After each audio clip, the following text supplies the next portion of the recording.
მოგახსენებთ, რომ მე დამოუკიდებელი კანდიდატი როგორც ასეთი არა ვარ, მე წარმოვადგენ სახალხო ხელისუფლებას, მაგრამ ჩვენ ყველაფერს გავაკეთებთ იმისთვის, რომ ვანის საკრებულოში გქონდეს ფრაქცია.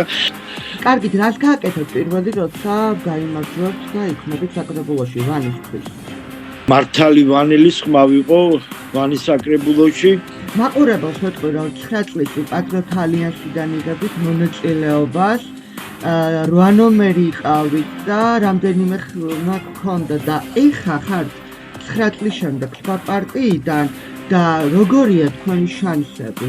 პრობლემა, რომელსაც ჩვენ ახსენებ, ეს არის შეიძლება ითქვას ჩვენი სოფლის ყველაზე მტკივნეული წერტილი.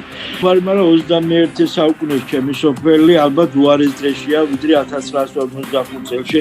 ვთვლი, რომ ღირსეული კონკურენტი მყავს მიტინგის, მშვიდობიანი მიტინგის ჩატარება კანონის დარღვევა არ არის.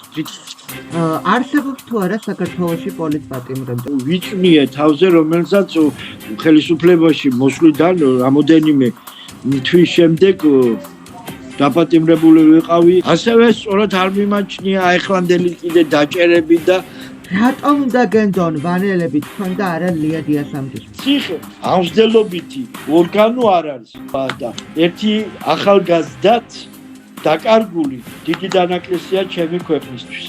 მექიმი იყო დაჭერილი გიორგი ახობაძე. დიახ, გიორგი ახობაძე, რომელიც შემდეგ გაამართლეს.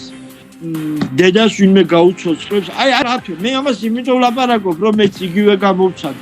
უკანონოდ ვიყავი ნაცების თუ რა ქვია მაგას, მაგ დროს დაჭერილი და მადლობა, წარმატებებს გისურვებ სახალხო ხელისუფლების ნომერი 14-ის ვანის საუფლო საკრებულოს დეპუტატობის კანდიდატი ბატონი იური ლორთქიფაინცე.